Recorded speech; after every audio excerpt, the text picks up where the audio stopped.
Welcome back every one. അപ്പം ഇന്ന് നമ്മൾ നോക്കാനായിട്ട് പോകുന്നത് UGC നെറ്റ് ആൻഡ് JRF എങ്ങനെയാണ് നമ്മൾ പഠിക്കേണ്ടത്, എങ്ങനെയാണ് അത് കുറച്ചും കൂടെ സിമ്പിൾ ആയിട്ട് നമുക്ക് ക്വാളിഫൈ ചെയ്യാനായിട്ട് സാധിക്കുന്നത്, അങ്ങനെയുള്ള ബേസിക് ആയിട്ടുള്ള കാര്യങ്ങളാണ് ഇന്ന് നമ്മൾ നോക്കാനായിട്ട് പോകുന്നത്. അപ്പൊ എല്ലാവരും പറയുന്ന ഒരു കാര്യമുണ്ട്, അല്ലെങ്കിൽ നമുക്ക് കുറേ സ്ഥലങ്ങളിൽ നമുക്ക് കേൾവിയാണ്, ഇപ്പൊ നമുക്ക് സെറ്റ് എക്സാം പഠിക്കുമ്പോൾ സെറ്റിന്റെ രീതിയിൽ പഠിക്കണം, നെറ്റിന്റെ രീതിയിൽ പഠിക്കണം എന്നൊക്കെ. പക്ഷെ നമ്മൾ ഏതൊരു എക്സാം ആയാലും, ഇപ്പൊ നമ്മൾ കേരള സെറ്റ് ആണ് നമ്മൾ ഫോക്കസ് ചെയ്യുന്നതെങ്കിലും നമ്മൾ UGC നെറ്റിന്റെ ആ ഒരു ലെവലിലായിരിക്കണം നമ്മൾ പഠിക്കേണ്ടത്. എന്നാൽ മാത്രമേ നമുക്ക് എന്ത് ചെയ്യാനായിട്ട് സാധിക്കുള്ളൂ, ഓട്ടോമാറ്റിക് ആയിട്ട് നമ്മുടെ സെറ്റും നമുക്ക് ക്വാളിഫൈ ചെയ്യാനായിട്ട് സാധിക്കുള്ളൂ. എനിക്ക് അല്ലെങ്കിൽ എൻ്റെ ഒരു പേഴ്സണൽ സൈഡിൽ നിന്ന് ഞാൻ പറയുവാണെങ്കിൽ, ഞാൻ സെറ്റ് ക്വാളിഫൈഡ് ആയത് ഞാൻ സെറ്റിന് വേണ്ടി ഒന്നും തന്നെ പ്രിപ്പയർ ചെയ്തിട്ടില്ലായിരുന്നു. പക്ഷെ നെറ്റിന് പ്രിപ്പയർ ചെയ്ത സമയത്ത്, അല്ലെങ്കിൽ നെറ്റ് എനിക്ക് കിട്ടിയ സമയത്ത് ആ ഒരു നോളജ് എന്താണോ അത് വെച്ച് മാത്രമാണ് ഞാൻ സെറ്റ് എഴുതിയതും ഫസ്റ്റ് അറ്റംപ്റ്റിൽ തന്നെ എനിക്ക് സെറ്റ് ക്വാളിഫൈ ചെയ്യാനായിട്ട് സാധിച്ചത്. അപ്പൊ അതുകൊണ്ട് തന്നെ ഏതൊക്കെ സ്ട്രാറ്റജീസിലൂടെയാണ് നമ്മൾ നെറ്റ് പഠിക്കേണ്ടത്, എങ്ങനെ പഠിച്ചാലാണ് നമുക്ക് നെറ്റ് ക്വാളിഫൈ ചെയ്യാൻ പറ്റുന്നത് എന്നുള്ള കാര്യങ്ങളായിരിക്കും നമ്മൾ ഇന്നത്തെ ക്ലാസ്സിൽ നമ്മൾ ഡീൽ ചെയ്യാനായിട്ട് പോകുന്നത്. ഓക്കെ, അപ്പൊ മെയിൻ ആയിട്ട് UGC നെറ്റ് പൊളിറ്റിക്കൽ സയൻസിനെ കുറിച്ചിട്ടുള്ള ക്ലാസ് ആണ്. നമുക്ക് ക്ലാസ്സിലേക്ക് പോകാം. നമുക്ക് ഈ പറയുന്ന നെറ്റിന്റെ എലിജിബിലിറ്റി ക്രൈറ്റീരിയ നമുക്ക് എല്ലാവർക്കും അറിയാവുന്നതാണ്. പക്ഷെ ജസ്റ്റ് ഞാൻ അത് ഒന്നും കൂടെ പറയുകയാണ്. നമ്മളൊരു PG ക്വാളിഫൈഡ് ആയിട്ടുള്ള ഒരു വ്യക്തിയാണെങ്കിൽ, മാസ്റ്റേഴ്സ് ഡിഗ്രി നമ്മുടെ പെർട്ടിക്കുലർ സബ്ജക്റ്റിൽ ഉള്ള ഏതൊരു വ്യക്തിക്കും എന്ത് ചെയ്യാനായിട്ട്, 55% മാർക്കുള്ള ഏതൊരു വ്യക്തിക്കും ഈ പറയുന്ന UGC നെറ്റ് എഴുതാവുന്നതാണ്. റിലാക്സേഷൻ ഉള്ളത് 50% SC ST PWD and transgender കാൻഡിഡേറ്റ്സിനാണ്.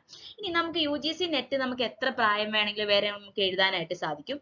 പക്ഷെ നമ്മുടെ JRF ജൂനിയർ റിസർച്ച് ഫെലോഷിപ്പ് എന്ന് പറയുന്നത് നമുക്ക് 30 ഇയേഴ്സിനുള്ളിൽ തന്നെ നമുക്ക് എന്ത് ചെയ്യണം, എഴുതിയെടുക്കണം. അത് കഴിഞ്ഞു കഴിഞ്ഞാൽ നമുക്ക് നെറ്റ് എത്ര വട്ടം വേണമെങ്കിലും ഏത് വയസ്സ് വരെ വേണമെങ്കിൽ നമുക്ക് എന്ത് ചെയ്യാൻ പറ്റും, എഴുതാനായിട്ട് സാധിക്കും.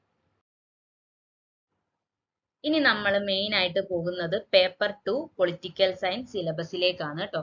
എങ്ങനെയാണ് നമ്മൾ പൊളിറ്റിക്കൽ സയൻസ് പഠിക്കേണ്ടത്, എങ്ങനത്തെയൊക്കെയാണ്, പിന്നെ നമ്മൾ കുറച്ച് പ്രീവിയസ് ഇയർ ക്വസ്റ്റ്യൻ പേപ്പേഴ്സും നമുക്ക് ഡീൽ ചെയ്യാം. ആ ക്വസ്റ്റ്യൻസിനെ നമ്മൾ എങ്ങനെയാണ് അനലൈസ് ചെയ്യേണ്ടത്, ഏത് രീതിയിൽ പഠിച്ചാലാണ് നമുക്ക് UGC നെറ്റ് അല്ലെങ്കിൽ കേരള സെറ്റ് പോലെയുള്ള കോമ്പറ്റീറ്റീവ് എക്സാംസ് നമുക്ക് ക്രാക്ക് ചെയ്യാനായിട്ട് സാധിക്കുന്നത്, അങ്ങനെയുള്ള കാര്യങ്ങളാണ് നമ്മൾ നോക്കാനായിട്ട് പോകുന്നത്. അപ്പൊ നമുക്ക് നമ്മുടെ പൊളിറ്റിക്കൽ സയൻസിലെ സിലബസിലേക്ക് നമുക്ക് ജസ്റ്റ് ഒന്ന് നോക്കിയിട്ട് വരാം.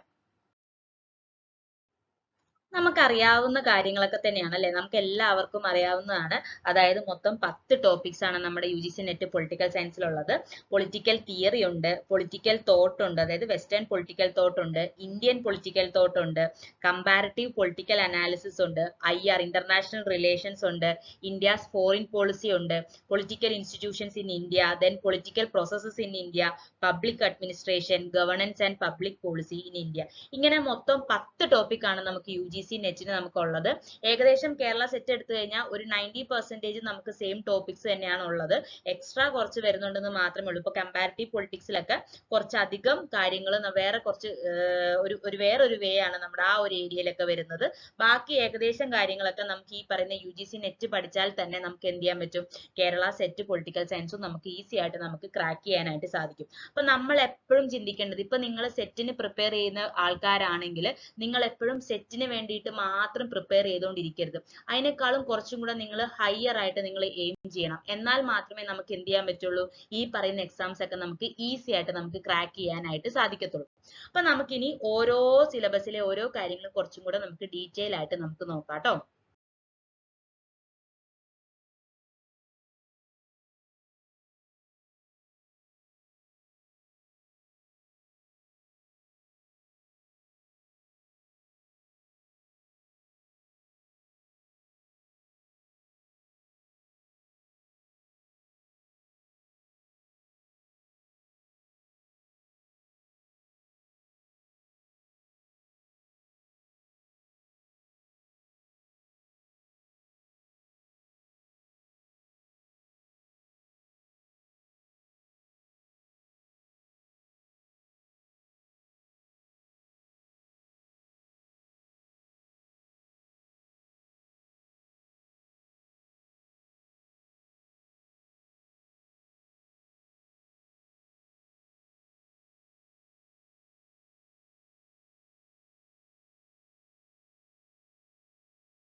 അതേപോലെ തന്നെ constitution, forms of constitution, development, അതിന്റെ പല തിയറീസ്, പിന്നെ സ്ട്രക്ചർ ഓഫ് പവർ. ഇതിന്റെ അകത്ത് ഈ പറയുന്ന പവർ എലൈറ്റ്സ് എന്നുള്ളത് നമ്മൾ ഫസ്റ്റ് യൂണിറ്റ്, നമ്മൾ യൂണിറ്റ് 5ന്റെ അകത്തും വരുന്ന കാര്യങ്ങളൊക്കെ തന്നെയാണ്. പിന്നെ ആക്ടർ ആൻഡ് പ്രോസസ്സുകൾ, ഇലക്ട്രൽ സിസ്റ്റം, നമ്മുടെ political parties, NGOs, civil society campaigns, ഇങ്ങനെയുള്ള കാര്യങ്ങളാണ് ഈ കമ്പാരിറ്റീവ് പൊളിറ്റിക്സ് എന്നുള്ള യൂണിറ്റിന്റെ അകത്ത് വരുന്നത്.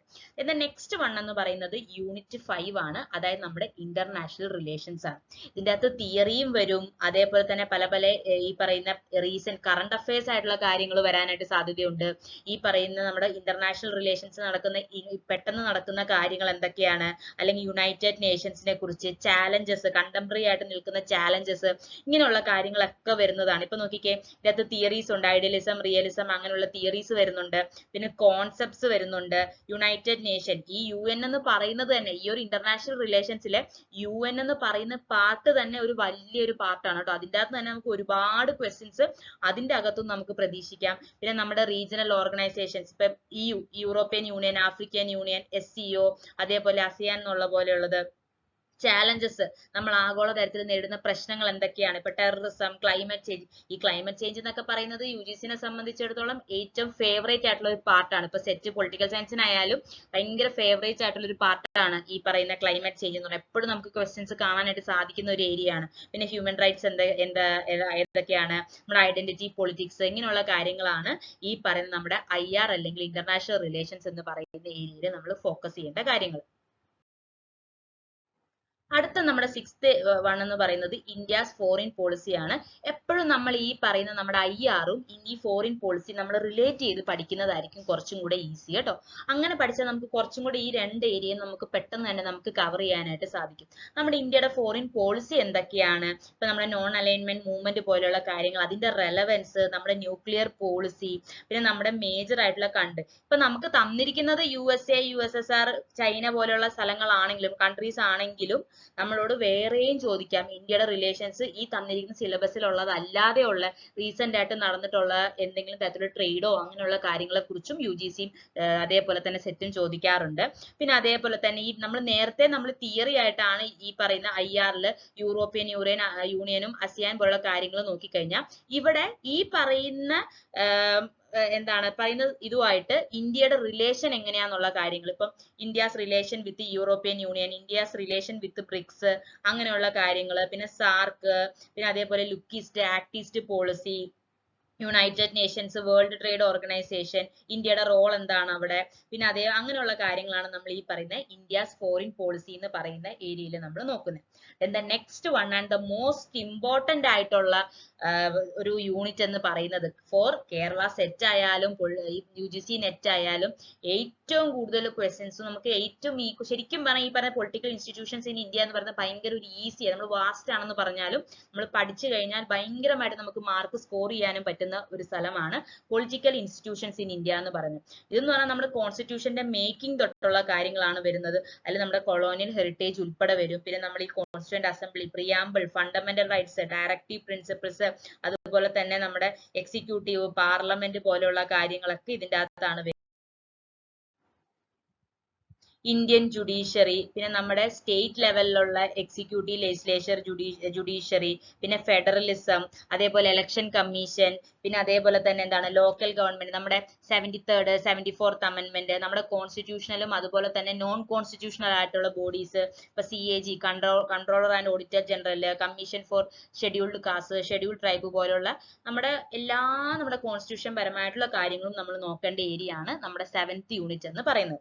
എന്നാൽ നെക്സ്റ്റ് വൺ എന്ന് പറയുന്നത് പൊളിറ്റിക്കൽ പ്രോസസ്സസ് ഇൻ ഇന്ത്യ ആണ്. ഇവിടെ നമ്മൾ കൂടുതലും നോക്കുന്നത് നമ്മുടെ പല മൂവ്മെന്റ്സ്, ഇപ്പൊ നമ്മുടെ പ്ലാനിംഗ് കമ്മീഷൻ, നീതി ആയോഗ് പോലുള്ള കാര്യങ്ങൾ, അതേപോലെ തന്നെ നമ്മുടെ process of globalisation, identity politics, നമ്മുടെ ഇവിടെ നടന്നിട്ടുള്ള എന്തെങ്കിലും മൂവ്മെന്റുകൾ, women's movement, human rights movement, പിന്നെ അതേപോലെ എൻവയോൺമെന്റൽ മൂവ്മെന്റ്സ് പോലുള്ള കാര്യം, ഫാർമേഴ്സിന്റെ മൂവ്മെന്റ്, എല്ലാ തരത്തിലുള്ള സോഷ്യൽ മൂവ്മെന്റ്സ്, നമ്മുടെ NGOs, പിന്നെ നമ്മുടെ എന്താ പറയാ ഇന്ത്യൻ സ്റ്റേറ്റ്സിന്റെ റീഓർഗനൈസേഷൻ, അതേപോലെ നമ്മുടെ ഈ പോറ്റി ശ്രീരാമലു ഒക്കെ ആന്ധ്രാപ്രദേശ് ക്രിയേറ്റ് ചെയ്യാനുള്ള അതിന്റെ കുറെ കാര്യങ്ങൾ, നമ്മുടെ ഈക്വാളിറ്റി ഇഷ്യൂസ്, പിന്നെ അതേപോലെ നമ്മുടെ നാഷണൽ പാർട്ടീസ്, സ്റ്റേറ്റ് പാർട്ടീസ്, അങ്ങനെയുള്ള കാര്യങ്ങളൊക്കെയാണ് ഈ പറയുന്ന നമ്മുടെ 8th യൂണിറ്റ് ആയ പൊളിറ്റിക്കൽ പ്രോസസ്സസ് ഇൻ ഇന്ത്യയിൽ നമുക്ക് ഡീൽ ചെയ്യാനായിട്ടുള്ളത്.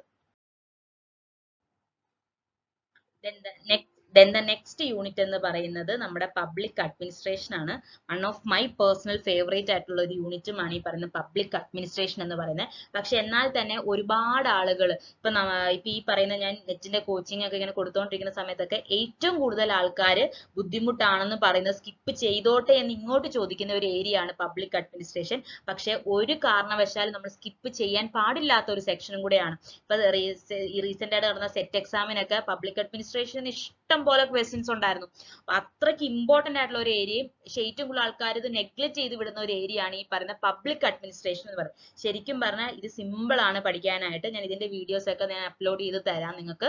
അപ്പം ശരിക്കും പറഞ്ഞാൽ നമ്മൾ കുറച്ച് ടൈം നമ്മൾ കൊടുത്താൽ തന്നെ നമുക്ക് ഇത് പഠിക്കാനായിട്ട് സാധിക്കും. ഇപ്പൊ പബ്ലിക് അഡ്മിനിസ്ട്രേഷന്റെ മീനിങ് എന്താണ്, എവല്യൂഷൻ, പല പല ഡെഫിനിഷൻസ് തന്നിട്ട് ഈ ഡെഫിനിഷൻസ് ആരാണ് പബ്ലിക് അഡ്മിനിസ്ട്രേഷനെ കുറിച്ച് പറഞ്ഞത്, പിന്നെ ബ്രോഡറും നാരോ കോൺസെപ്റ്റ് തന്നിട്ട് അതിന് ഡിസ്റ്റിങ്വിഷ് ചെയ്യാനായിട്ട് പബ്ലിക് പ്രൈവറ്റ് അഡ്മിനിസ്ട്രേഷൻ തമ്മിലുള്ള വ്യത്യാസങ്ങൾ, പിന്നെ system theory, decision making, ecological approach പോലെയുള്ളത്, പിന്നെ നമ്മുടെ പബ്ലിക് അഡ്മിനിസ്ട്രേഷനിലെ ഇമ്പോർട്ടന്റ് ആയിട്ടുള്ള തിയറീസ്, FW ടൈലറിന്റെ scientific management theory, rational choice theory, അതേപോലെ new public administration, development administration et cetera പോലെയുള്ള കാര്യങ്ങൾ, പിന്നെ ഹ്യൂമൻ റിലേഷൻ തിയറി പോലെയുള്ളത്, തിയറീസ് ഓഫ് ലീഡർഷിപ്പ്, മോട്ടിവേഷൻ, അതേപോലെ ചെസ്റ്റർ ബെർണാഡിന്റെ പ്രിൻസിപ്പിൾ ഓഫ് കമ്മ്യൂണിക്കേഷൻ, പിന്നെ മേരി പാർക്കറിന്റെ മാനേജിങ് കോൺഫ്ലിക്ട് ഇൻ ഓർഗനൈസേഷൻസ്, ഇങ്ങനെയുള്ള കാര്യങ്ങളാണ് നമ്മുടെ പബ്ലിക് അഡ്മിനിസ്ട്രേഷനിൽ മെയിൻ ആയിട്ട് നെറ്റിന് നമുക്ക് നോക്കാനായിട്ടുള്ളത്.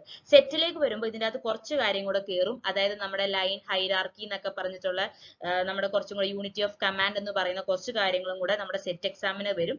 നെറ്റിന് ഈ ഒരു ഏരിയ ആണ് മെയിൻ ആയിട്ട് നമ്മൾ പബ്ലിക് അഡ്മിനിസ്ട്രേഷനിൽ നമുക്ക് ഫോക്കസ് ചെയ്യാനായിട്ടുള്ളത്. Then the last area എന്ന് പറയുന്നത് യൂണിറ്റ് 10 ആണ്, governance and public policy in India.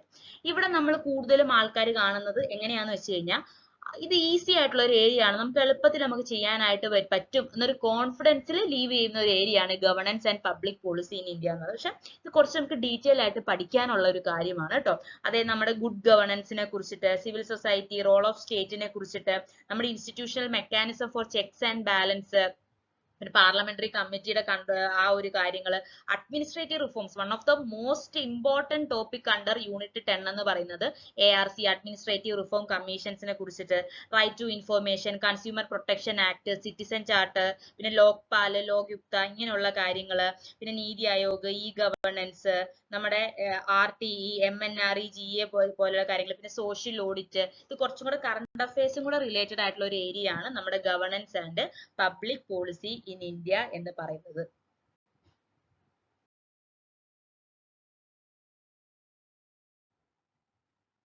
നമ്മളിപ്പം സിലബസ് എല്ലാം നോക്കി അല്ലെ, സിലബസിൽ എന്തൊക്കെ കാര്യങ്ങളാണ് വരുന്നത് നോക്കി. ഇനി നമ്മൾ നോക്കാൻ പോകുന്നത് ഹൗ ടു സ്റ്റഡി, എങ്ങനെയാണ് പഠിക്കുന്നത്, അല്ലെങ്കിൽ എങ്ങനെയാണ് നമ്മൾ പൊളിറ്റിക്കൽ സയൻസ് നെറ്റോ സെറ്റോ നമ്മൾ ക്രാക്ക് ചെയ്യേണ്ടത് എന്നാണ് നമ്മൾ നോക്കുന്നത്. ഈ 10 യൂണിറ്റും നമ്മൾ കാണാപ്പാഠം മൊത്തം പഠിച്ചുകൊണ്ട് പോയി കഴിഞ്ഞാലൊന്നും നമുക്ക് ഒരിക്കലും ഈ പറയുന്ന നമ്മുടെ എക്സാംസ് നമുക്ക് ക്രാക്ക് ചെയ്യാനായിട്ട് സാധിക്കില്ല. അതിന് കുറച്ച് കാര്യങ്ങളുണ്ട്, അത് ഫോളോ ചെയ്ത് ആ ഒരു ഓർഡറിൽ പോയാൽ മാത്രമേ നമുക്ക് എന്ത് ചെയ്യാനായിട്ട് സാധിക്കുള്ളൂ, ഈ പറയുന്ന വലിയ വലിയ എക്സാംസ് നമുക്ക് സിമ്പിൾ ആയിട്ട് നമുക്ക് ക്രാക്ക് ചെയ്യാനായിട്ട് സാധിക്കുള്ളൂ. ദ ഫസ്റ്റ് വൺ എന്ന് പറയുന്നത് നമ്മൾ അണ്ടർസ്റ്റാൻഡ് ദ സിലബസ്. നമ്മൾ സിലബസ് മനസ്സിലാക്കിയിരിക്കണം. നമ്മൾ ആദ്യം തന്നെ നമ്മളൊരു ബുക്ക് തുറന്ന് നേരെ പഠിക്കാനായിട്ട് നമ്മൾ ശ്രമിക്കരുത്. പകരം നമ്മൾ എന്ത് ചെയ്യണം, ആദ്യം തന്നെ സിലബസ് എടുക്കുക. എന്തൊക്കെ കാര്യങ്ങളാണ് സിലബസിൽ വരുന്നത് നമ്മൾ ജസ്റ്റ് ഒന്ന് ഓടിച്ചു പോകണം. അപ്പൊ ഓടിച്ചു പോകുമ്പോൾ തന്നെ അത് നമ്മുടെ മൈൻഡിൽ സ്റ്റോർ ആവും. അപ്പൊ നമുക്കൊരു ഏതെങ്കിലും ഒരു ഏരിയ എടുക്കുമ്പോൾ തന്നെ ഇത് സിലബസിൽ നമ്മൾ കണ്ടതാണ്, അപ്പൊ ഇത് പഠിക്കാം. അല്ലാതെ നമ്മൾ വലിച്ചു വാരി പഠിച്ചിട്ടൊന്നും നമ്മൾ കാര്യമില്ല.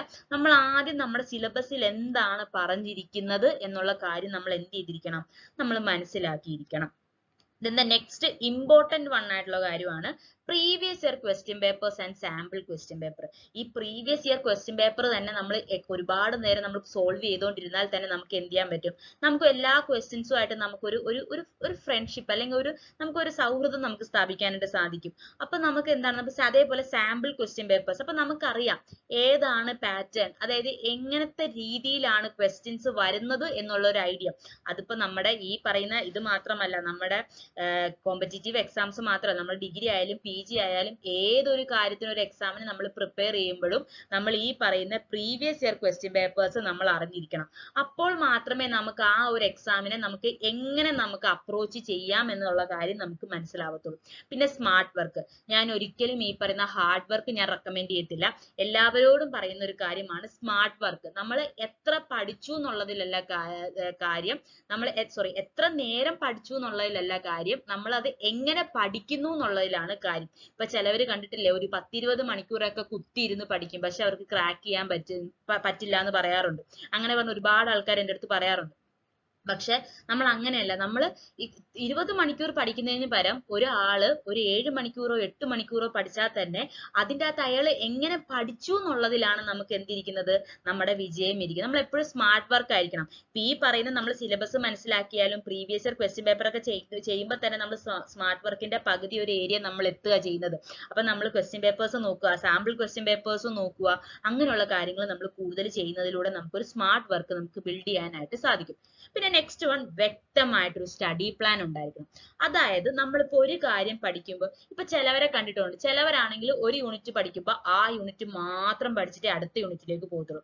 അതേസമയം ചിലരിപ്പോ എം എൻ റോയിനെ കുറിച്ച് പഠിക്കുവാണെങ്കിൽ അത് കഴിഞ്ഞ് നേരെ എന്ത് ചെയ്യും, കോൺസ്റ്റിറ്റ്യൂഷൻ എടുക്കും. അപ്പൊ അങ്ങനെ ഒരു ഇതായിരിക്കും ഉണ്ടാവുന്നത്. അങ്ങനെ പല രീതിയിലായിരിക്കും പഠിക്കുന്നത്. നമുക്കൊരു സ്റ്റഡി പ്ലാൻ ഉണ്ടായിരിക്കണം. അതായത് നമ്മൾ തീരുമാനിച്ചു വെക്കണം ഇന്ന കാര്യങ്ങളായിരിക്കും പഠിക്കുന്നത്. ഇപ്പൊ നമുക്ക് തന്നെ നമ്മുടെ ഒരു സിലബസിൽ കുറെ കണക്റ്റഡ് ആയിട്ടുള്ള ടോപ്പിക് ഉണ്ട്. ഞാൻ നേരത്തെ പറഞ്ഞു, ഇപ്പൊ ഗവർണൻസ് എന്ന് പറയുന്ന കാര്യം തന്നെ നമ്മൾ വേറെ 2 യൂണിറ്റുകളിൽ വരുന്നുണ്ട്. പിന്നെ ഈ IR-ഉം ഫോറിൻ പോളിസി ഞാൻ നേരത്തെ പറഞ്ഞല്ലോ, അത് നമ്മൾ റിലേറ്റ് ചെയ്ത് പഠിക്കണം. ഇങ്ങനെ നമ്മൾ ഒരു സ്റ്റഡി പ്ലാൻ വ്യക്തമായിട്ട് നമ്മൾ ഉണ്ടാക്കിയിരിക്കണം. ഇപ്പൊ നമ്മൾ കോൺസ്റ്റിറ്റ്യൂഷൻ എന്നുള്ള ചാപ്റ്റർ നമ്മൾ ലീഡ് ചെയ്യുമ്പോൾ അവിടെ യൂണിയൻ എക്സിക്യൂട്ടീവ്, അതേപോലെ നമുക്ക് സ്റ്റേറ്റ് എക്സിക്യൂട്ടീവ് പഠിക്കാനുണ്ട്. ഇത് രണ്ടും നമ്മൾ ഒരുമിച്ച് പഠിക്കണം. ഇത് ഒരുമിച്ച് പഠിക്കുമ്പോൾ ഒരു ഗുണം എന്താന്ന് പറഞ്ഞാൽ നമുക്ക് രണ്ടും തമ്മിലുള്ള വ്യത്യാസം മനസ്സിലാവും. ഇപ്പൊ യൂണിയൻ ലെജിസ്ലേച്ചറും അതുപോലെ തന്നെ സ്റ്റേറ്റ് ലെജിസ്ലേച്ചറും തമ്മിൽ പെട്ടെന്ന് നമുക്ക് വ്യത്യാസം മനസ്സിലാവും. അങ്ങനെ നമ്മൾ അത് കണക്ട് ചെയ്ത് പഠിക്കുമ്പോൾ 2 ടോപ്പിക്ക് പഠിക്കുകയും ചെയ്യും. അതിൻ്റെ ഒപ്പം നമുക്ക് എന്താ കിട്ടുന്നത്, അവർ തമ്മിലുള്ള വ്യത്യാസം, അല്ലെങ്കിൽ അവർ തമ്മിൽ എന്താണ് ഇല്ലാത്തത്. ഇപ്പൊ നമുക്കറിയാം, ഇപ്പൊ ഈ പറയുന്ന ഡെത്ത് സെന്റൻസ് നമ്മുടെ പ്രസിഡന്റിനുണ്ട്, പക്ഷെ നമ്മുടെ ഗവർണറിന് ഡെത്ത് സെന്റൻസ് കൊടുക്കാനായിട്ട് സാധിക്കില്ല. അപ്പൊ ഇത് രണ്ടും നമ്മൾ ഒരുമിച്ച് പഠിക്കുമ്പോൾ നമുക്ക് 2 അധികാരികൾ തമ്മിലുള്ള ഡിഫറൻസ്, പവർ ഡിഫറൻസസും നമുക്ക് എന്ത് ചെയ്യാൻ പറ്റും, മനസ്സിലാക്കാനായിട്ട് സാധിക്കും. Then you should follow 4R principle. അതായത് റീകളക്ട്, റിവൈസ്, റിപ്പീറ്റ്, റിലാക്സ്. നമ്മൾ ഈ പറയുന്ന എക്സാമിന് ഫുൾ ഇരുന്ന് നമ്മൾ പഠിച്ചിട്ട് എക്സാമിന്റെ ഡേറ്റ് വരുന്നതിന് 2 ദിവസം മുന്നേ അല്ല നമ്മളത് റിവൈസ് ചെയ്യേണ്ടത്. നമ്മളിപ്പം ഇന്നിപ്പോ രാവിലെ ഒരു കാര്യം പഠിക്കുകയാണെങ്കിൽ പറ്റുമെങ്കിൽ അന്ന് രാത്രി തന്നെ ജസ്റ്റ് നിങ്ങൾ രാത്രി പഠിക്കേണ്ട, നിങ്ങൾ ചിലപ്പോൾ രാവിലെ തൊട്ട് വൈകുന്നേരം വരെ പഠിച്ച കാര്യങ്ങൾ നൈറ്റ് നിങ്ങൾ ജസ്റ്റ് ഒന്ന് റീകളക്ട് ചെയ്താൽ മതി. അല്ലെങ്കിൽ നിങ്ങളിപ്പോ വെളുപ്പിന് എണീറ്റ് ശീലമുള്ള ആൾക്കാരാണെങ്കിൽ നിങ്ങൾ രാവിലെ അത് റീകളക്ട് ചെയ്യുക. അല്ലെങ്കിൽ ഒരു സാറ്റർഡേ സൺഡേ റിവിഷന് വേണ്ടി മാത്രം വെക്കുക. അങ്ങനെ നമ്മൾ ഈ പഠിച്ച കാര്യങ്ങൾ റീകളക്ട് ചെയ്യുക, റിവൈസ് ചെയ്യുക, റിപ്പീറ്റ് ചെയ്യുക, റിലാക്സ് ചെയ്യുക. ഈ ഒരു രീതിയിൽ പഠിച്ചു കഴിഞ്ഞാൽ നമുക്ക് എളുപ്പത്തിൽ തന്നെ സെറ്റ് എക്സാമും അതുപോലെ തന്നെ നമുക്ക് നെറ്റ് എക്സാമും നമുക്ക് എന്ത് ചെയ്യാൻ പറ്റും, ഈസി ആയിട്ട് നമുക്ക് ക്രാക്ക് ചെയ്യാനായിട്ട് സാധിക്കും. ഇനി നമുക്ക് എന്ത് ചെയ്യാം, കുറച്ച് ക്വസ്റ്റ്യൻസ് നോക്കാം. എങ്ങനെയാണ് പ്രീവിയസ് ഇയറിൽ വന്ന ക്വസ്റ്റ്യൻസിനെ നമ്മൾ അപ്രോച്ച് ചെയ്യേണ്ടതെന്നുള്ള കാര്യങ്ങൾ നമുക്ക് ജസ്റ്റ് ഒന്ന് നോക്കാം കേട്ടോ. അടുത്തത് നമ്മൾ നോക്കാനായിട്ട് പോകുന്നത് ഹൗ ടു സ്റ്റഡി. എങ്ങനെയാണ് നമ്മൾ ഈ പറയുന്ന നെറ്റ് എക്സാമിന് അല്ലെങ്കിൽ ഈ പറയുന്ന കേരള സെറ്റ് എക്സാമിനൊക്കെ പഠിക്കേണ്ടതെന്നാണ് നമ്മൾ നോക്കാനായിട്ട് പോകുന്നത്. ആദ്യം തന്നെ നമ്മൾ നോക്കേണ്ടത്, ഏതൊരു എക്സാം എടുത്താലും അതിന്റെ സിലബസ് നമ്മൾ മനസ്സിലാക്കിയിരിക്കുക. നമ്മൾ ജസ്റ്റ് നമുക്ക് തോന്നുന്നതൊക്കെ പഠിച്ചുകൊണ്ട് പോകാതെ സിലബസിനെ കുറിച്ച് ഇപ്പൊ പെട്ടെന്ന് നിങ്ങളോട് ചോദിക്കുകയാണ്, ഇപ്പൊ നമ്മുടെ കോൺസ്റ്റിറ്റ്യൂഷൻ എന്നുള്ള ഏരിയസ് നമുക്ക് എന്തൊക്കെ ടോപ്പിക്കുകളാണ് നമുക്ക് എക്സാമിന് ഉള്ളതെന്ന് ചോദിച്ചു കഴിഞ്ഞാൽ നമുക്കത് ഒരു അറിവുണ്ടായിരിക്കണം. അല്ലാതെ നമ്മൾ ഈ പറയുന്ന സിലബസ് നോക്കാതെ ജസ്റ്റ് നമ്മൾ എല്ലാം പഠിച്ചിട്ടൊന്നും എന്തില്ല, ഒരു കാര്യവുമില്ല. അപ്പൊ നമ്മൾ എപ്പോഴും ഈ പറയുന്ന സിലബസ് നമ്മൾ മെയിൻ ആയിട്ട് നമ്മൾ മനസ്സിലാക്കി ഇരിക്കുക. Then the second one എന്ന് പറഞ്ഞാൽ previous year question papers and sample question paper. അതായത് the most important ആയിട്ട് നമ്മൾ നോക്കേണ്ട കാര്യമാണ് ഈ പറയുന്ന ക്വസ്റ്റ്യൻ പേപ്പേഴ്സ് നമുക്കൊന്ന് അനലൈസ് ചെയ്യുക. അതായത് നമ്മളൊരു ക്വസ്റ്റ്യൻ പേപ്പറുമായിട്ട് അല്ലെങ്കിൽ നമ്മൾ ഈ പ്രീവിയസ് ഇയർ ക്വസ്റ്റ്യൻ പേപ്പേഴ്സ് അല്ലെങ്കിൽ ഈ പറഞ്ഞ സാമ്പിൾ ക്വസ്റ്റ്യൻ പേപ്പർ ഒക്കെ നമുക്ക് ചെയ്യുമ്പോൾ ഈ ക്വസ്റ്റ്യൻസ് ആയിട്ട് നമുക്കൊരു ഫ്രണ്ട്ഷിപ്പ് അല്ലെങ്കിൽ ഒരു സൗഹൃദം കിട്ടുകയാണ്. അതായത് നമുക്കൊരു ക്വസ്റ്റ്യൻ കാണുമ്പോൾ ഇങ്ങനത്തെ ക്വസ്റ്റ്യൻ ആണ് വരുന്നത്, അപ്പൊ നമ്മൾ തന്നെ നമ്മുടെ മൈൻഡിൽ തന്നെ പല ക്വസ്റ്റ്യൻസ് ഓട്ടോമാറ്റിക് ആയിട്ട് ജനറേറ്റ് ചെയ്യും. ഇപ്പൊ നമ്മൾ ഒരു കാര്യം നമ്മൾ ഒരു ക്വസ്റ്റ്യൻ നമ്മൾ ചെയ്യുന്നു, അതിന് നമുക്ക് 4 ഓപ്ഷൻസും ഉണ്ടാവും. അപ്പൊ അതിന്റെ അകത്ത് തന്നെ നമുക്ക് എന്ത് ചെയ്യാൻ പറ്റും, വേറൊരു ക്വസ്റ്റ്യൻ നമ്മുടെ മൈൻഡിൽ തന്നെ ഓട്ടോമാറ്റിക് ഓട്ടോമാറ്റിക് ആയിട്ട് നമുക്ക് ജനറേറ്റ് ചെയ്യാനായിട്ട് സാധിക്കും. അപ്പോൾ ഒരുപാട് പ്രീവിയസ് ഇയർ ക്വസ്റ്റ്യൻ പേപ്പറും സാമ്പിൾ ക്വസ്റ്റ്യൻ പേപ്പറും നമ്മൾ ചെയ്ത് നോക്കുന്നതിലൂടെ നമുക്ക് എന്താ കിട്ടുന്നത്, നമുക്ക് എങ്ങനെയാണ് നമുക്ക് പഠിക്കേണ്ടത്, അതായത് നമ്മൾക്ക് ആ ഒരു പഠിക്കുന്ന രീതി എങ്ങനെയാണ്, ഏത് രീതിയിൽ പഠിച്ചാൽ കിട്ടും, ഇതിന്റെ ഡയറക്ഷൻ എങ്ങോട്ടാണെന്നുള്ള കാര്യമൊക്കെ ഈ പറയുന്ന ക്വസ്റ്റ്യൻ പേപ്പറും സാമ്പിൾ ക്വസ്റ്റ്യൻ പേപ്പറും നമ്മൾ ചെയ്ത് നോക്കുമ്പോൾ നമുക്ക് കിട്ടും. പിന്നെ നെക്സ്റ്റ് വൺ എന്ന് പറയുന്നത് സ്മാർട്ട് വർക്ക് ആണ്. അതായത് ഞാൻ ഒരിക്കലും ഈ പറയുന്ന ഹാർഡ് വർക്ക് പോലുള്ള കാര്യങ്ങൾ ഞാൻ റെക്കമെൻഡ് ചെയ്യത്തില്ല. നമ്മൾ എത്ര നേരം പഠിച്ചു എന്നുള്ളതിലല്ല കാര്യം, നമ്മൾ എന്താണ് കണ്ടന്റ് എന്താണ് പഠിച്ചത് എന്നുള്ളതിലാണ് കാര്യം.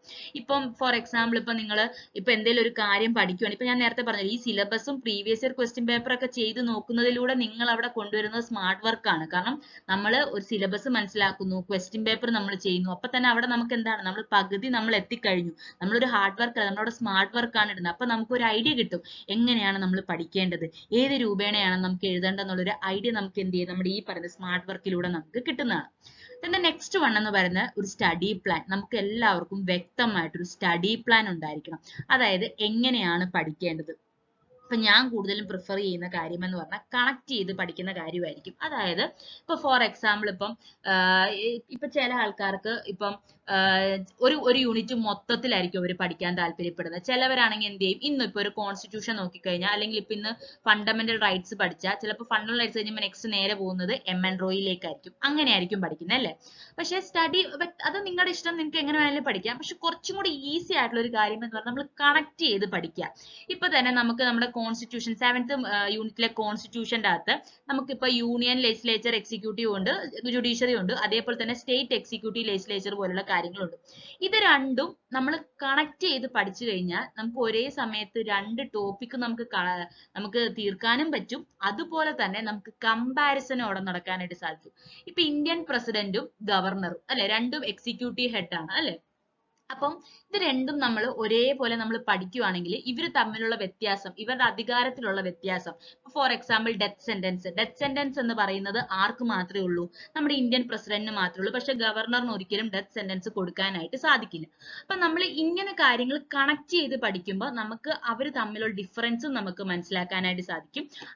അങ്ങനത്തെ കുറേ കാര്യങ്ങൾ നമ്മുടെ ഈ പറയുന്ന നെറ്റ് എക്സാമിനും സെറ്റ് എക്സാമിനൊക്കെ ചോദിക്കാറുണ്ട്. അപ്പൊ അങ്ങനെയുള്ള കാര്യങ്ങൾ അറിയണമെങ്കിൽ നമ്മളിങ്ങനെ കണക്ട് ചെയ്ത് പഠിക്കാം. ഇപ്പൊ ഞാൻ നേരത്തെ നിങ്ങളോട് സിലബസ് ഡിസ്കസ് ചെയ്തപ്പോൾ പറഞ്ഞായിരുന്നു നമ്മുടെ ഇന്റർനാഷണൽ റിലേഷൻസും ഫോറിൻ പോളിസിയും, അതും പഠിക്കുമ്പോൾ നമ്മൾ എന്ത് ചെയ്യണം, കണക്ട് ചെയ്ത് പഠിക്കുക. ഇപ്പൊ എന്തെങ്കിലും ഒരു ASEAN കുറിച്ച് പത്രത്തിൽ കണ്ടു കഴിഞ്ഞാൽ ASEAN കുറിച്ച് നമ്മൾ അതിന്റെ ഒപ്പം ASEAN എന്താണ് അതിന്റെ കാര്യങ്ങളൊക്കെ നമ്മൾ പഠിക്കുന്നു. അപ്പൊ IRI ഇന്ത്യസ് റിലേഷൻ വിത്ത് നമ്മൾ ASEAN എടുക്കുമ്പോൾ അത് ഫോറിൻ പോളിസി ആവും. അപ്പൊ അങ്ങനെ നമ്മൾ എന്ത് ചെയ്യുക, കണക്ട് ചെയ്ത് നമ്മൾ പഠിക്കുക. നമുക്ക് ഈസി ആയിട്ട് നമ്മുടെ ആ ഒരു അങ്ങനത്തെ ഒരു ഏരിയയും കൂടെ നമുക്ക് എന്ത് ചെയ്യും, നമുക്ക് പെട്ടെന്ന് കിട്ടാനായിട്ട് സാധിക്കും. Then the last one എന്ന് പറഞ്ഞ 4R principle. Always follow these 4R principle. Recollect, revise, repeat, relax. അതായത് നമ്മൾ എപ്പോഴും നമ്മൾ എക്സാമിന് നമ്മൾ ചറപറ നമ്മളിരുന്ന് പഠിക്കുന്നുണ്ട്. പക്ഷെ നമ്മൾ റിവൈസ് ചെയ്യുന്നുണ്ടോ എന്ന് ചോദിച്ചാൽ എക്സാമിന്റെ ഡേറ്റ് വന്നിട്ട് അല്ലെങ്കിൽ എക്സാമിന്റെ തലേ ദിവസമൊക്കെ ആയിരിക്കും റിവൈസ് ചെയ്യുന്നത്. ഒരിക്കലും അങ്ങനെ ചെയ്യരുത്. ഇപ്പൊ നിങ്ങൾ രാവിലെ പഠിക്കുന്നവരാണ്, നിങ്ങൾ രാത്രിയാകുമ്പോൾ നിങ്ങൾ ഫ്രഷ് ടോപ്പിക്ക് പഠിക്കേണ്ട, നിങ്ങൾ അന്ന് പഠിച്ച കാര്യങ്ങൾ റിവൈസ് ചെയ്യും. അല്ലെങ്കിൽ ഇപ്പൊ വെളുപ്പിനെ നിങ്ങൾക്ക് റിവൈസ് ചെയ്യണമെങ്കിൽ റിവൈസ് ചെയ്യാം, അല്ലെങ്കിൽ സാറ്റർഡേ സൺഡേ നിങ്ങൾക്ക് എക്സ്ക്ലൂസീവ് ആയിട്ട് ഫുൾ ടൈം നിങ്ങൾക്ക് അതിനു വേണ്ടി ഡിവോട്ട് ചെയ്യാം. അപ്പൊ നമ്മൾ പഠിച്ച കാര്യങ്ങൾ നമ്മൾ എന്ത് ചെയ്തുകൊണ്ടിരിക്കണം, നമ്മൾ റിവൈസും റിപ്പീറ്റും നമ്മൾ റീകളക്റ്റും ചെയ്തുകൊണ്ട് നമ്മൾ എന്ത് ചെയ്യണം, എപ്പോഴും നമ്മൾ ഇരിക്കണം കേട്ടോ. അപ്പൊ നമ്മളിപ്പോ ബേസിക് ആയിട്ടുള്ള കാര്യങ്ങളൊക്കെ നമ്മളിപ്പോ നോക്കി. ഇനി നമുക്ക് ജസ്റ്റ് കുറച്ച് പ്രീവിയസ് ഇയർ ക്വസ്റ്റ്യൻ പേപ്പേഴ്സ് നമുക്കൊന്ന് പരിചയപ്പെടാം കേട്ടോ. അപ്പൊ അതിൻ്റെ അകത്ത് നിങ്ങൾക്ക് എന്ത് ചെയ്യാം, ഏകദേശം ഒരു ഐഡിയ കിട്ടും എങ്ങനെയാണ് ഓരോ ക്വസ്റ്റ്യൻസിനെ നിങ്ങൾക്ക് അപ്രോച്ച് ചെയ്യേണ്ടതെന്നുള്ള ഒരു ധാരണ കിട്ടാനാണ് നമുക്ക് അടുത്ത് നോക്കാം. അപ്പൊ നമുക്ക് പല പല സെക്ഷൻസ് ആയിട്ട് നമുക്ക് തിരിക്കാം. നമ്മുടെ പല പല യൂണിറ്റിൽ നിന്നും ഇപ്പം ഓരോ യൂണിറ്റിൽ നിന്നും ഏകദേശം എങ്ങനത്തെ കാര്യങ്ങളാണ് ചോദിക്കുന്നത്, അത് ഏത് രീതിയിലാണ് നമ്മൾ കാണേണ്ടതെന്നുള്ളതൊക്കെ നമുക്ക് കാണാം.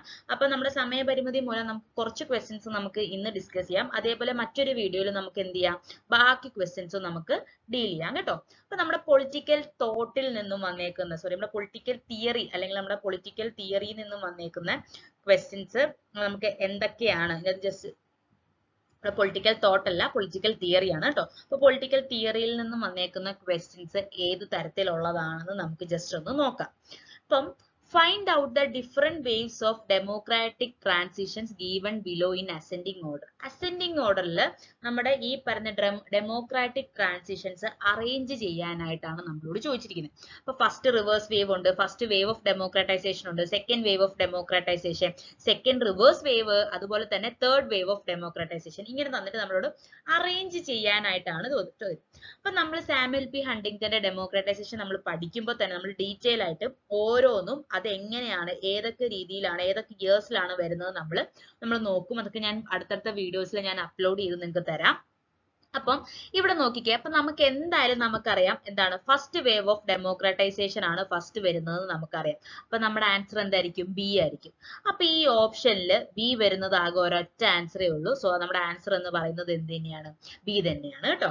പിന്നെ അതേപോലെ തന്നെ നെക്സ്റ്റ് ക്വസ്റ്റ്യൻ ആണ് മാച്ച് ദ ഫോളോയിങ്. നമ്മുടെ പൊളിറ്റിക്കൽ ഐഡിയോളജീസും തന്നിട്ടുണ്ട്, അതിന്റെ ആ ഒരു ലിസ്റ്റും തന്നിട്ടുണ്ട്, കറക്റ്റ് ആയിട്ട് മാച്ച്. അപ്പൊ ലിബറലിസം ഉണ്ട്, കമ്മ്യൂണിറ്റേറിയനിസം ഉണ്ട്, ലിബറൽ നാഷണലിസം ഉണ്ട്, മൾട്ടി കൾച്ചറലിസം ഉണ്ട്, അതിന്റെ ഇതുണ്ട്. അപ്പൊ നമുക്ക് ലിബറലിസം എന്ന് പറയുമ്പോൾ തന്നെ നമുക്കറിയാം അവിടെ ഫ്രീ ആയിട്ടുള്ള അല്ലെ, ഒരു ഫ്രീ ആയിട്ടുള്ള ഒരു കാര്യമാണ് വരുന്നത്. അപ്പൊ നിങ്ങൾ ഇവിടെ നോക്കിക്കേ, ഇവിടെ എവിടെയാണ് ഫ്രീ എന്ന് കാണുന്നത്? See this moral concerns for one another as free and equal citizens. അപ്പൊ അതുണ്ടല്ലേ. അപ്പൊ നമ്മുടെ എ എന്ന് പറയുന്നത് എന്താണ്? 3 ആണ് അല്ലെ. എ എന്ന് പറയുന്നത് നമുക്ക് ഏത് ആൻസറിലാണ് വരുന്നത്? ഈ പറയുന്ന നമ്മുടെ 3യിലാണ് വരുന്നത്. ഇനി ഇവിടെ ഓപ്ഷൻസ് നോക്കിക്കേ, A3 വരുന്നത്, സീ ദിസ് A3. സോ നമ്മുടെ ആൻസർ എന്ന് പറയുന്നത് 4th വൺ ആയിരിക്കും. അപ്പൊ നമ്മൾ ഈ ഓരോ, നേരത്തെ നിങ്ങൾ പറഞ്ഞു മാച്ച് ദ ഫോളോയിങ് വരുന്നുണ്ട്, അസെൻഡിങ് ഓർഡറിലൊക്കെ കൂടുതലും ഈ പറയുന്ന നമ്മുടെ പൊളിറ്റിക്കൽ തിയറി എന്ന് പറയുന്നതിൽ നിന്ന് നമ്മളോട് ചോദിക്കുന്നുണ്ട്. നമുക്ക് ഈ പറയുന്ന ഡെമോക്രാറ്റിക് വേവ് ഓഫ് ട്രാൻസിഷനെ കുറിച്ച് നമുക്ക് കുറച്ചും കൂടി ഡീറ്റെയിൽ ആയിട്ട് നമുക്ക് നോക്കാം കേട്ടോ. ബിക്കോസ് അത് മിക്കവാറും ഉള്ള എക്സാംസിന് എപ്പോഴും ചോദിക്കുന്ന ഒരു ഏരിയ ആണ്. വേവ്സ് അല്ലെ, ഡെമോക്രാറ്റിക് വേവ്സിനെ കുറിച്ച് നമുക്ക് നോക്കാം. അപ്പൊ ഈ democratic transition, introduction, consultation of democracy എന്നുള്ളതിനെ കുറിച്ച് നമുക്ക് നോക്കാം. ഈ പറയുന്ന ഡെമോക്രാറ്റിക് വേവ്സിനെ കുറിച്ചിട്ടുള്ളതിനെ പറ്റി കൂടുതലും പറഞ്ഞിരിക്കുന്ന ആളെന്ന് പറയുന്നത് നമ്മുടെ സാമുവൽ പി ഹണ്ടിങ്ടൺ ആണ്. അദ്ദേഹത്തിന്റെ ബുക്കാണ് the third wave ഡെമോക്രാറ്റൈസേഷൻ in late 20th century, വർഷം 1991. ഈ ബുക്കിന്റെ അകത്താണ്, അല്ലെങ്കിൽ ഈ ഒരു പുസ്തകത്തിന്റെ അകത്താണ് അദ്ദേഹം 3 വേവ്സിനെ കുറിച്ച് പറഞ്ഞിരിക്കുന്നത്. ആ ഓരോ വേവ്സും എന്താണെന്ന് നമുക്ക് കുറച്ചും കൂടെ ഡീറ്റെയിൽ ആയിട്ട് നോക്കാം. ഇപ്പൊ ഫസ്റ്റ് ലോങ് വേവ് ഓഫ് ഡെമോക്രാറ്റൈസേഷൻ, ഇതിനെ ലോങ് വേവ് എന്ന് വിളിക്കാൻ കാരണം സീത ആ ഒരു ഇയേഴ്സ് നോക്കിക്കേ, 1828 തുടങ്ങിയിട്ട് 1926 ആ ഒരു ഫസ്റ്റ് വേവ് അവസാനിക്കുന്നത്. അതുകൊണ്ടാണ് നമ്മൾ ഇതിനെ ലോങ് വേവ് എന്ന് നമ്മൾ വിളിക്കുന്നത്. ഇനി എന്താണ് ഈ ഡെമോക്രാറ്റൈസേഷന്റെ വേവ് എന്ന് ചോദിച്ചാൽ, നമ്മുടെ ലോകത്ത് ഈ ഡെമോക്രസി അല്ലെങ്കിൽ ജനാധിപത്യം വന്നതിനെ കുറിച്ച് അത് ഒരു ഒറ്റയടിക്ക് ഒരു രാത്രി പെട്ടെന്ന് എല്ലാ രാജ്യങ്ങളും ഡെമോക്രാറ്റിക് ആയതാണോ, അതോ ഈ പറയുന്ന പല പല സ്റ്റേജസ് ആയിട്ടാണോ എന്നുള്ളതാണ് വരുന്നത്. അപ്പം പല പല വേവ്സ് ആയിട്ടാണ് ഈ പറയുന്ന പല പല ഇൻഡിപെൻഡന്റ് ആയിട്ടുള്ള ഡെമോക്രാറ്റിക് രാജ്യങ്ങൾ ഉയർന്നു വരുന്നത്. ചില രാജ്യങ്ങൾ പിന്നെ ആന്റി ഡെമോക്രാറ്റിക് ആയിട്ട് മാറുന്നു. അങ്ങനെയുള്ള കാര്യങ്ങളാണ് ഈ പറയുന്ന ഡെമോക്രാറ്റിക് ട്രാൻസിഷന്റെ അകത്ത് വരുന്നത്. അപ്പൊ ഫസ്റ്റ് ലോങ് വേവ് എന്ന് പറയുന്നത് 1828 തുടങ്ങിയിട്ട് 1926 അവസാനിക്കുന്നത്. ഇത് ഫസ്റ്റ് ഈ പറയുന്ന ഡെമോക്രസി അല്ലെങ്കിൽ ഡെമോക്രാറ്റിക്കിന്റെ ഒരു ഉദയം എന്നൊക്കെ, അല്ലെങ്കിൽ ഈ ഡെമോക്രസിയൊക്കെ കൂടുതലും കാണുന്നത് നമ്മൾ US സ്റ്റാർട്ട് ചെയ്തത് കേട്ടോ. പിന്നെ മെയിൻ ആയിട്ട് ഈ first long wave of democratisation concentrate ചെയ്തത് ഏത് രാജ്യങ്ങളെയാ? Western countries. ഭയങ്കര ഇമ്പോർട്ടന്റ് ആണ്. നമുക്ക് വേണമെങ്കിൽ ഫസ്റ്റ് ലോങ് വേവ് തന്നിട്ട് ഐഡന്റിഫൈ ദ കറക്റ്റ് സ്റ്റേറ്റ്മെന്റ്സ് എന്നൊക്കെ ചോദിച്ചിട്ട് വേണമെങ്കിൽ പറയാം first long wave emerged in third world countries എന്ന് ചോദിച്ചു കഴിഞ്ഞാൽ ഇറ്റ്സ് അബ്സല്യൂട്ട്ലി ഫോൾസ് ആണ് അല്ലെ. US അതായത് വെസ്റ്റേൺ കൺട്രീസിനെയാണ് കൂടുതലായിട്ടും എന്ത് ചെയ്തത്? ഈ പറയുന്ന ഫസ്റ്റ് ലോങ് വേവ് ഡെമോക്രാറ്റൈസേഷൻ ഫോക്കസ് ചെയ്തതും. ഈ US അതുപോലെ തന്നെയുള്ള ബാക്കിയുള്ള വെസ്റ്റേൺ കൺട്രീസിലും പതിയെ പതിയെ ഡെമോക്രാറ്റിക് ജനാധിപത്യ രാജ്യങ്ങൾ എന്ത് ചെയ്തു വരിക? ഉയർന്നു വരുന്നത് നമുക്ക് കാണാനായിട്ട് സാധിക്കും. അതിന്റെ ഇടയിൽ നമുക്ക് എന്തുണ്ടായി? നമ്മുടെ ഒന്നാം ലോക മഹായുദ്ധം 1917 മുതൽ 18 വരെ നമുക്ക് അതിന്റെ ഇടയിൽ ഉണ്ടായിട്ടുണ്ടായിരുന്നു. അത് കഴിഞ്ഞപ്പോ നമ്മൾ കണ്ടായിരുന്നു ഫസ്റ്റ് റിവേഴ്സ് വേവ് ആയി. അതായത് നിങ്ങൾ ആലോചിക്കുക, first wave, second wave, third wave എന്ന് പറഞ്ഞാൽ നേരെ മുകളിലേക്ക് പോവുകയാണ്. അതായത് കൺട്രീസ് ഇങ്ങനെ ഉദയം കണ്ടോണ്ടിരിക്കുകയാണ്, ഡെമോക്രാറ്റിക് രാജ്യങ്ങൾ ഉദയം കണ്ടോണ്ടിരിക്കുകയാണ്. റിവേഴ്സ് വേവ് എന്ന് പറഞ്ഞ ഡൗൺഫോൾ ആണ്. തിരിച്ചും ആ രാജ്യങ്ങൾ, ഇപ്പം ഒരു രാജ്യം ഇപ്പൊ ഒരു ഡിക്റ്റേറ്റർഷിപ്പ് ആയിരുന്നെങ്കിൽ ഫസ്റ്റ് വേവിന്റെ അകത്ത് ചിലപ്പോൾ അത് എന്തായി ഡെമോക്രാറ്റിക് ആയി. റിവേഴ്സ് വേവ് എന്ന് പറഞ്ഞാൽ ബാക്ക് ടു അവരുടെ പണ്ടത്തെ, അതായത് അവർ പിന്നെയും ഏതായി മാറി, ഈ ഓട്ടോക്രാറ്റിക് അല്ലെങ്കിൽ ഡിക്റ്റേറ്റർഷിപ്പ് ആയിട്ട് മാറുന്നു കേട്ടോ. അപ്പം ഈ ഫസ്റ്റ് വേവില് ചില ഇൻഡിപെൻഡന്റ് ആയിട്ട് വെസ്റ്റേൺ കൺട്രീസിൽ ജനാധിപത്യമൊക്കെ ഉയർന്നു വന്നുകൊണ്ടിരിക്കുമ്പോഴാണ് പെട്ടെന്ന് എന്തുണ്ടാവുന്നു, റിവേഴ്സ് വേവ് ഉണ്ടാവുന്നു. അതിന്റെ വർഷം എന്ന് പറയുന്നത് 1922 തൊട്ട് 1942 ആണ്. അപ്പൊ ഡൗൺഫോൾ ആണ്. അതും കോൺസെൻട്രേറ്റ് ചെയ്തിരുന്നത് ഈ പറയുന്ന വെസ്റ്റേൺ കൺട്രീസിലാണ്. ഇറ്റലി, സ്പെയിന്, അവരൊക്കെ എന്തായി മാറി, അവർക്ക് തിരിച്ചും ഈ പറയുന്ന പോലെ ഡിക്റ്റേറ്റർഷിപ്പ്, അതോറിറ്റേറിയനിലോട്ടൊക്കെ തിരിച്ച് അവർ പോവുകയാണ്. അത് കഴിയുമ്പോൾ സെക്കൻഡ് വേൾഡ് വാർ കഴിഞ്ഞു. അത് കഴിഞ്ഞിട്ട് നെക്സ്റ്റ് നമ്മുടെ എന്ത് വരുന്നു, നമ്മുടെ സെക്കൻഡ് വേവ് വരുന്നുണ്ട്. പക്ഷെ ഓർത്തിരിക്കുക, ഇതൊരു ഷോർട്ട് വേവ് ആണ്. ഷോർട്ട് വേവ് എന്ന് പറയാൻ കാരണം എന്താണ്, കുറച്ച് നാളെ ഉണ്ടായിരുന്നു. നിങ്ങൾ ഇവിടെ ഇയർ നോക്കിക്കേ, 1943 തൊട്ട് 1962. പക്ഷെ ഫസ്റ്റ് വേവ് എന്തായിരുന്നു, ഒരുപാട് കാലം ഉണ്ടായതുകൊണ്ടാണ് അതിന് ഫസ്റ്റ് ലോങ് വേവ് എന്ന് വിളിക്കുന്നത്. പക്ഷെ സെക്കൻഡ് വേവ് എന്ന് പറയുന്നത് കുറച്ച് നാളെ ഉണ്ടായിരുന്നുള്ളൂ, കുറച്ച് ഇയേഴ്സ് മാത്രമേ ഉണ്ടായിരുന്നുള്ളൂ. ഇനി most important, second short wave ഉണ്ടായത് എവിടെയാണ്, which of the following statements are correct അല്ലെങ്കിൽ incorrect എന്ന് ചോദിക്കാം. അത് കൂടുതലും ഫോക്കസ് ചെയ്ത് തേർഡ് വേൾഡ് കൺട്രീസിലാണ്. അതായത് ഈ പറയുന്ന നമ്മുടെ തേർഡ് വേൾഡ്, നമ്മൾ ആ ഒരു സമയം ഈ ഒരു 43-62 എന്ന് പറയുന്നത് ഡീകോളനൈസേഷൻ ആയിരുന്നു. അതായത് കോളനി, അത്രയും കാലം കോളനിയിൽ ഉണ്ടായിരുന്ന രാജ്യങ്ങളായിരുന്നു അല്ലെ, അവരൊക്കെ എന്ത് ചെയ്യുവാണ്, കോളനിയിൽ നിന്നും വിമുക്തമായിട്ട് അവർ ഇൻഡിപെൻഡന്റ് നേഷൻസ് ആയിട്ട് വരുവാണ്. ഈ ഒരു കാലവർഷം നോക്കുമ്പോൾ തന്നെ നമുക്ക് പറയാനായിട്ട് സാധിക്കും, നമ്മുടെ ഇന്ത്യ വരുന്നുണ്ട് അല്ലെ. ഇന്ത്യ ഫ്രീഡം അറ്റൈൻ ചെയ്തതൊക്കെ ഇതിന്റെ ഒരു ഇടയിലാണ്. അപ്പം ഈ second short wave of democratisation എന്ന് പറയുന്നത് നമ്മുടെ ഇന്ത്യ, പാകിസ്ഥാൻ പോലുള്ള രാജ്യങ്ങളിൽ എന്ത് പറ്റുന്നു, അവർ കോളനിയിൽ നിന്ന് വിമുക്തമായി ഡീകോളനൈസേഷൻ ആയി ഇൻഡിപെൻഡന്റ് ആയിട്ടുള്ള ചെറിയ ചെറിയ രാജ്യമായിട്ട് മാറി വരുമായിരുന്നു. അങ്ങനെ വന്നു കഴിഞ്ഞപ്പോഴത്തേക്കും പിന്നെ എന്ത് സംഭവിക്കുന്നു, സെക്കൻഡ് റിവേഴ്സ് വേവ് വരുന്നു. പിന്നെയും അതിന്റെ അർത്ഥം എന്താണ്, ഡൗൺഫോൾ ഉണ്ടാവുന്നു അല്ലെ, ഒരു പൊളിറ്റിക്കൽ ഡിലേ വരുന്നുണ്ട്. മോസ്റ്റ് ഇമ്പോർട്ടന്റ് ആയിട്ട് ഓർക്കേണ്ട ഒരു കാര്യവും മിക്ക പരീക്ഷകൾക്കും ചോദിക്കുന്ന ഒരു കാര്യവുമാണ് ഈ സെക്കൻഡ് റിവേഴ്സ് വേവ് 1958-75 ഉള്ളത്. അതെന്ന് പറയുന്നത് തേർഡ് വേൾഡ് രാജ്യങ്ങളിൽ മാത്രമേ അഫക്ട് ചെയ്തുള്ളൂ, യൂറോപ്പിനെ അഫക്ട് ചെയ്തില്ല. യൂറോപ്പ് ഫസ്റ്റ് റിവേഴ്സ് വേവിലായിരുന്നു അഫക്ട് ചെയ്തത്. പക്ഷെ സെക്കൻഡ് റിവേഴ്സ് വേവ് എന്ന് പറയുന്നത് തേർഡ് വേൾഡ്, അതായത് എമർജ് ചെയ്ത് വന്ന തേർഡ് വേൾഡ് രാജ്യങ്ങളെയാണ് അഫക്ട് ചെയ്തത്. ഒരിക്കലും അവിടെ എന്തായില്ല, യൂറോപ്പിനെ അഫക്ട് ആയിട്ടില്ല. നമ്മുടെ പാകിസ്ഥാനൊക്കെ, അതായത് പാകിസ്ഥാൻ ഡെമോക്രാറ്റിക് ആയിട്ട് വന്നു കഴിഞ്ഞപ്പോഴത്തേക്കും റിവേഴ്സ് വേവിന്റെ അകത്ത് അകപ്പെട്ട് അവർ ബാക്ക് ടു അവരുടെ പഴയ ഫോമിലേക്ക് ആകുന്നുണ്ടായിരുന്നു. Then the last one എന്ന് പറയുന്നത് തേർഡ് വേവ് ഓഫ് ഡെമോക്രറ്റൈസേഷൻ ആണ്. അതൊരു 1974 തൊട്ട് നമ്മുടെ സ്റ്റിൽ നമുക്ക് കാണാനായിട്ട് സാധിക്കും. ഇതെന്ന് പറഞ്ഞാൽ യൂറോപ്പിലായാലും തേർഡ് വേൾഡിലായാലും പുതിയ പുതിയ ഡെമോക്രാറ്റിക് രാജ്യങ്ങൾ, നമുക്കറിയാം ഒരു 74 കഴിഞ്ഞപ്പോഴത്തേക്കും ഒരുപാട് പുതിയ ഇൻഡിപെൻഡന്റ് ഡെമോക്രാറ്റിക് ഉള്ള രാജ്യങ്ങൾ എമർജ് ചെയ്ത് വരുന്നുണ്ട്. അപ്പൊ തേർഡ് വേവ് ഓഫ് ഡെമോക്രറ്റൈസേഷൻ ആണ് ലാസ്റ്റ് വൺ. അപ്പൊ ഓർത്തിരിക്കുക, ആദ്യം ഒരു ലോങ് ഡെമോക്രറ്റൈസേഷൻ ആണ് നടന്നത്, അതൊരു വെസ്റ്റേൺ കൺട്രീസിലായിരുന്നു ഉണ്ടായിരുന്നത്.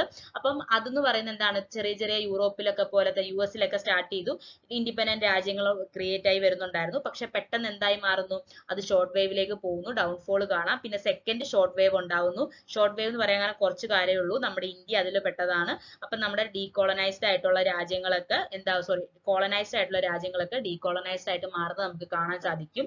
ആൻഡ് സെക്കൻഡ് റിവേഴ്സ് വേവ് നടക്കുന്നുണ്ട്. പക്ഷെ അതെന്ന് പറയുന്നത് തേർഡ് വേൾഡിനെയാണ് അഫക്ട് ചെയ്തത്, ഒരിക്കലും എന്ത് ചെയ്തിട്ടില്ല, വെസ്റ്റേൺ രാജ്യങ്ങളെ അഫക്ട് ആയിട്ടില്ല. പിന്നെ നമ്മുടെ ലാസ്റ്റ് വൺ എന്ന് പറയുന്നത് തേർഡ് വേവ് ഓഫ് ഡെമോക്രറ്റൈസേഷൻ ആണ്. അത് യൂറോപ്പിലും തേർഡ് വേൾഡിലൊക്കെ ചെറിയ ചെറിയ ന്യൂ ഡെമോക്രസീസ് ഒക്കെ എമർജ് ചെയ്ത് വരുന്നത് നമുക്ക് കാണാനായിട്ട് സാധിക്കാം. അതേപോലെ തന്നെയാണ് നമുക്ക് വേറെയും കുറച്ച് ക്വസ്റ്റ്യൻ ഉണ്ട്. ഇപ്പൊ വിച്ച് അമംഗ് ദ, പിന്നെ പ്രീവിയസ് ഇയറിൽ വന്നാണ് which among the following thinkers is not associated with feminist theory. ഞാൻ നേരത്തെ സിലബസ് ഡിസ്കസ് ചെയ്തപ്പോൾ പറഞ്ഞായിരുന്നു, ഈ ഫെമിനിസ്റ്റ് തിയറിയിലെ തിങ്കേഴ്സിനെ പോലുള്ള ആൾക്കാരെ നമുക്ക് ഭയങ്കര ഇമ്പോർട്ടന്റ് ആണ്. ഇപ്പൊ സൂസൻ ആണ്, പിന്നെ അതേപോലെ ദ ബുക്ക് ക്യാപിറ്റലും സോഷ്യലിസം ആൻഡ് ഡെമോക്രസി എപ്പോഴും ചോദിക്കുന്ന ഒരു ക്വസ്റ്റ്യൻ ആണ്, ഈ ബുക്ക് എഴുതിയത് ആരാണ്. ഇങ്ങനെയുള്ള ക്വസ്റ്റ്യൻസ് നമുക്ക് ഈ പറയുന്ന ഏരിയയിൽ നിന്ന് നമുക്ക് വരാനായിട്ട് സാധിക്കും. പിന്നെ നമുക്ക് കൂടുതലായിട്ടും ഇവിടെ നമുക്ക് കാണാനായിട്ട് സാധിക്കുന്നത് കണ്ടോ, ഡെമോക്രസി എന്നുള്ള ആ ഒരു ഏരിയയിൽ നിന്ന് പാർട്ടിസിപ്പേറ്ററി ഡെമോക്രസിയിൽ ഇല്ലാത്ത തിങ്കേഴ്സ് അല്ലെങ്കിൽ ആരാണ് അസോസിയേറ്റ് ചെയ്തത്, അങ്ങനത്തെ ക്വസ്റ്റ്യൻസ് നമുക്ക് ചോദിക്കാൻ പറ്റും. അതേപോലെ ഇപ്പൊ എലൈറ്റ് തിയറി, പവർ തിയറിയിൽ വരുന്ന ആൾക്കാർ ആരൊക്കെയാണെന്നൊക്കെ ചോദിക്കും. ഇപ്പൊ ഇതൊരു പ്രീവിയസ് ഇയർ ആണ്. Who among the following thinkers are associated with the participatory democracy? അങ്ങനെ കുറെ ആളുകളുടെ പേര് തന്നിട്ടുണ്ടാവും. അപ്പൊ നമുക്ക് ഇതിന്റെ അകത്തൊക്കെ ഉണ്ടല്ലോ, നമുക്കിപ്പോ ഈ ഓരോ ആൾക്കാരും ഏതിൽ വരുന്നതാണെന്ന് പറയുമ്പോൾ തന്നെ നമുക്ക് ഇവിടെ എലിമിനേഷൻ മെത്തേഡ് നമുക്ക് യൂസ് ചെയ്തിട്ട് നമുക്ക് ഇത് ഈസി ആയിട്ട് നമുക്ക് സോൾവ് ചെയ്യാനായിട്ട് സാധിക്കും. ഇതിന്റെ ആൻസർ എന്ന് പറയുന്നത് 3 ആണ്, അതായത് A, C and E. A, C and E ആണ്. അപ്പൊ നമുക്കിപ്പോ ഇതിന്റെ അകത്ത് ഹെബർമാസ് ഇതിന്റെ അല്ല എന്നുള്ളത് നമുക്ക് അറിയാമെങ്കിൽ നമുക്ക് ഈ പറയുന്ന ഡി എലിമിനേറ്റ് ചെയ്താൽ തന്നെ നമുക്ക് രണ്ടെണ്ണം നമുക്ക് കളയാനായിട്ട് സാധിക്കും. അങ്ങനെ നമുക്ക് എലിമിനേഷൻ മെത്തേഡിലൂടെ നമുക്ക് ഇത് വരാനായിട്ട് സാധിക്കും. പിന്നെ അതേപോലെ തന്നെ ഉണ്ടല്ലോ ഡയറക്റ്റ് നമ്മൾ ഭയങ്കര സിമ്പിൾ എന്ന് ചോദിക്കുന്ന ക്വസ്റ്റ്യൻസ് വരും. ഇപ്പൊ ഇത് കണ്ടു, ഇതൊക്കെ നമ്മൾ സ്കൂളുകളിൽ പഠിച്ചിട്ടുള്ള കാര്യമാണ്. ഈ key elements of direct democracy ഇതിൽ ഏതാണ് അല്ലാത്തതെന്ന് ചോദിച്ചിട്ടുണ്ട്. ഇപ്പൊ നമുക്കറിയാം റഫറൻഡം, റീകോള്, പ്ലെബിസൈറ്റ്, ഇനിഷ്യേറ്റീവ് ആണെന്ന് നമുക്കറിയാം. ഈ 4 എണ്ണമാണ്. അപ്പൊ ഇതിന്റെ അകത്ത് നമുക്ക് ഫിലിബസ്റ്ററിംഗ് വേണം തന്നിട്ടുണ്ട്. അപ്പം ഇതിൽ ഏതല്ല ഇങ്ങനെയുള്ള ചിലപ്പോൾ നമ്മൾ ഇതൊന്നും നോക്കാതെ പോകുന്ന കാര്യങ്ങളാണ്. പക്ഷെ നമുക്ക് വേണമെങ്കിൽ എന്തുണ്ടാക്കാം, കൺഫ്യൂഷൻ നമുക്ക് ഈ ഒരു ഏരിയയിൽ നമുക്ക് വരാനായിട്ട് നമുക്ക് സാധിക്കും.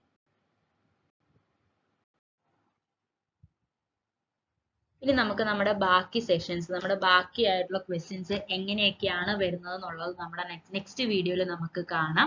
അപ്പൊ നിങ്ങൾക്ക് ഇത്രയും കാര്യങ്ങൾ നിങ്ങൾക്ക് ഇഷ്ടപ്പെട്ടാൽ നിങ്ങൾ ലൈക്ക് ചെയ്യുക, ഷെയർ ചെയ്യുക, സബ്സ്ക്രൈബ് ചെയ്യുക. എന്നാൽ മാത്രമേ ഞാൻ ഇടുന്ന വീഡിയോസ്, ഇനി അടുത്തടുത്ത വീഡിയോസ് നിങ്ങൾക്ക് കാണാനായിട്ട് സാധിക്കുകയുള്ളൂ. അപ്പൊ ബാക്കി യൂണിറ്റുകളിൽ നിന്നും എങ്ങനത്തെ ക്വസ്റ്റ്യൻസ് ആണ് വരുന്നത് എന്നുള്ള കാര്യങ്ങളായിട്ട് നമുക്ക് അടുത്ത വീഡിയോയിൽ കാണാം. Until then bye bye.